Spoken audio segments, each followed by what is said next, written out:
Hello, folks at Microsoft. So thanks for viewing our recording today. We wanted to show you our new attendant console for Skype for Business Cloud PBX, which we are planning to launch at Microsoft Ignite. And the idea here is to give you a couple of slides showing the context of this thing and then go into a little bit of a demo on the product. This is pretty close to what we'd be able to do at the Microsoft Ignite show.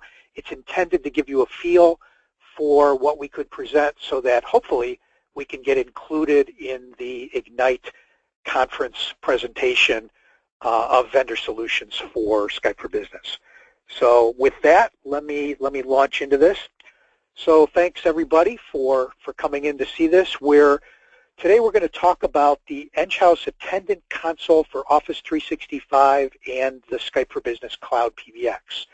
So the concept here is we have a complementary product to Skype for Business, which adds a lot of value for people who take calls in a business and route those calls to the right people within the business.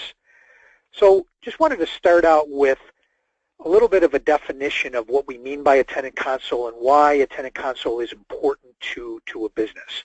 So first of all, virtually every business has some kind of attendant or operator or receptionist, someone that sits at the front line of the business and provides a personal touch when calls come in. And when an auto attendant or an IVR isn't good enough to route calls, when you need that extra special personal touch to make sure that people are connecting to a human rather than just an automated system. And oftentimes complex requests where someone may not know in advance who they want to speak to in the business. Oftentimes, having a live contact to help you and guide you through that process is a key part of what you need.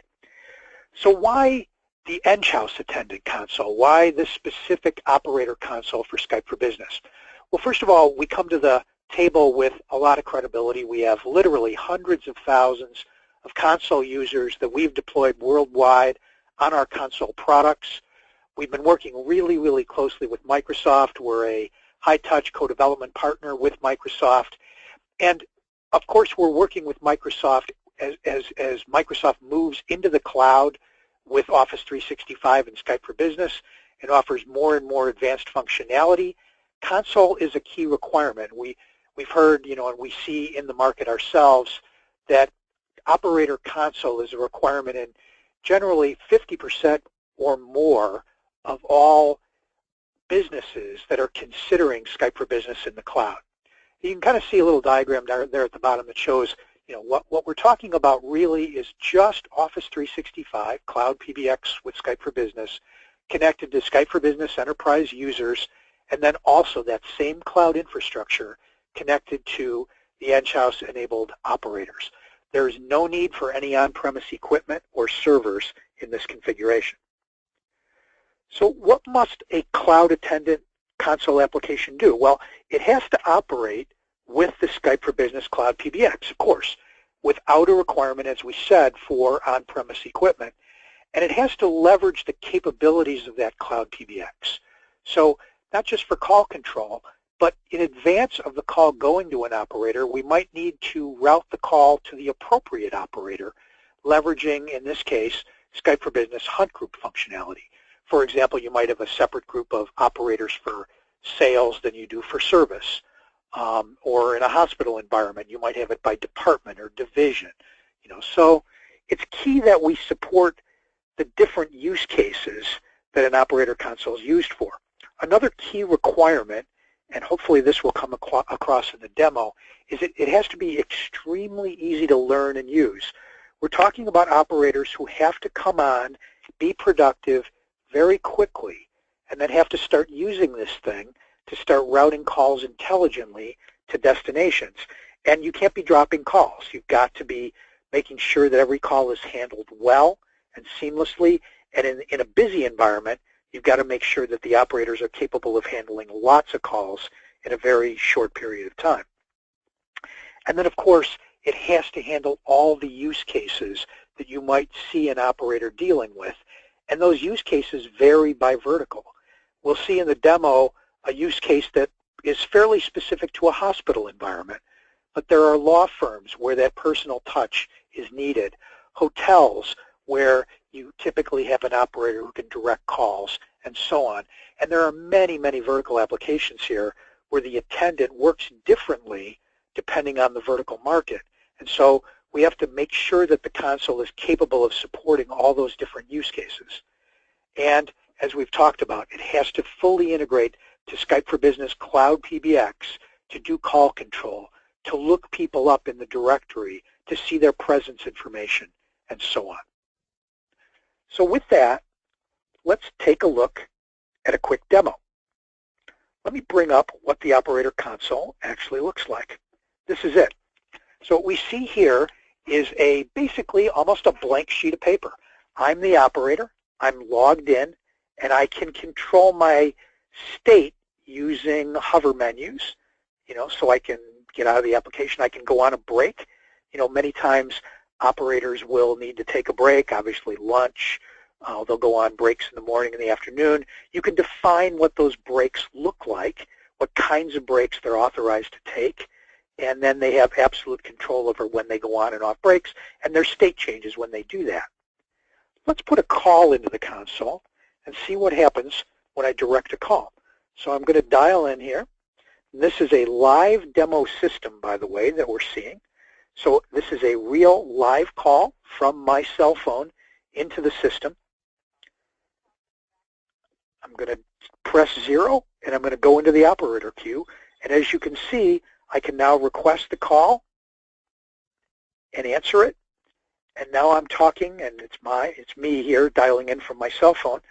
And interestingly, I can see already the common people that this particular caller is transferred to.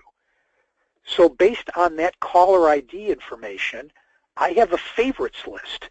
And this favorites list changes based on who's calling in. Because oftentimes in an operator environment, you get the same callers over and over again. So we record in a database the most frequent destinations that those calls are transferred to.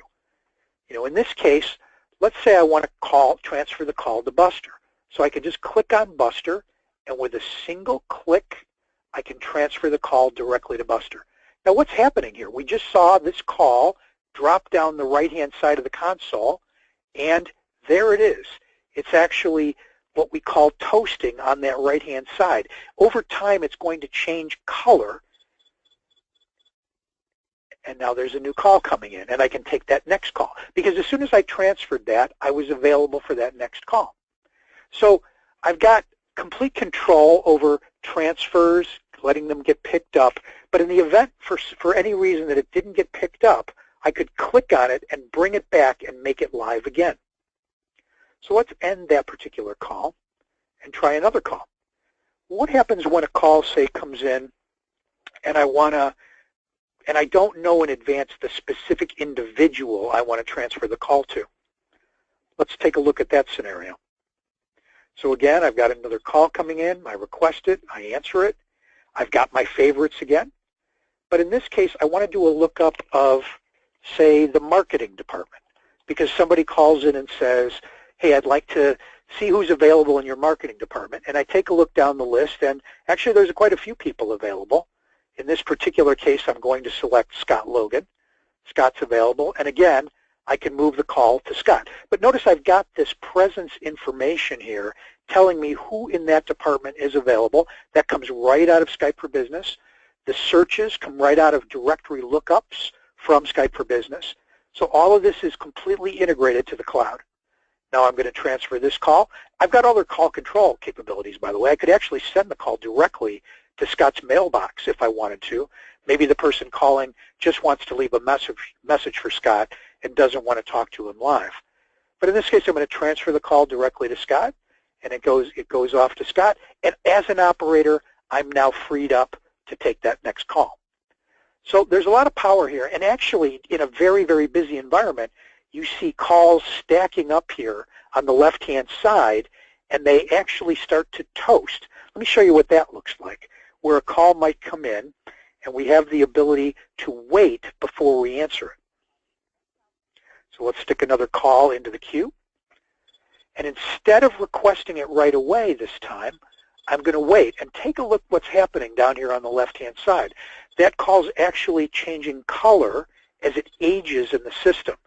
It's kind of a gamification style interface for the operators where things are moving. They're migrating across the page. They're also changing color. You know, they're changing tone as they age. And that's a visual indication to the operator that they need to work on that call. So in this case, I'm going to, again, answer the call. I'm going to request it. And now I'm going to actually be talking, let's talk about a specific vertical application here. So in this case, imagine I'm in a hospital, and I'm the operator in the hospital, and I've gotten a call from a patient, and that patient wants to talk to a physician that they've been working with in the hospital environment. So I can see that patient has a physician that they like. That's Buster Hansen. He's their physician in the cosmetics department. So I'm going to go ahead and move the call to Buster if I can. But this is a little bit of a different use case because this is a hospital environment. And so I want to make sure that this busy physician is able to take the call. Yes, it shows that Buster is available, but in this case I want to make sure that Buster is actually willing to talk to a patient right now. So what I can do is I can talk to John and I can say, John, would you mind waiting on hold for a second? I'll just check to make sure Dr. Hansen is available, and I put John on hold. Notice what happens here down on the screen. I can see John is now on hold. I can bring that call away from hold anytime. But meanwhile, I can go, again, look up Buster, find out he's available, and make a call into Buster. So now I'm going to directly call Buster. John is still on hold, and here he is. So he's still on hold, waiting to see if Buster's available. Now I'm talking to Buster. I'm actually talking to Buster in real time. And notice this little button here that says complete the transfer to Buster. So if Dr. Hansen is in fact willing to talk to his patient, John, I can just click this single button and boom, that call just got joined together between the caller and Buster. So it's a much more complex use case now where I've been able to put a caller on hold, connect another call through Skype for Business Cloud to a physician, and then if that physician is willing, have the two calls joined together. Of course, if not willing, I can go back to John and say, you know, can I send you to the voicemail box of Dr. Hansen? Or is there something else I can help you with? Dr. Hansen's not available right now. The life of the operator can be actually fairly complex. They have to be able to deal with a lot of different kinds of situations. The key here is that we're leveraging the power of the Enghouse console alongside all the call control, directory management, and flexibility of Skype for Business Cloud PBX to work together to solve the problem for the caller. So with that, thank you very much. Appreciate your time, and I'll take questions.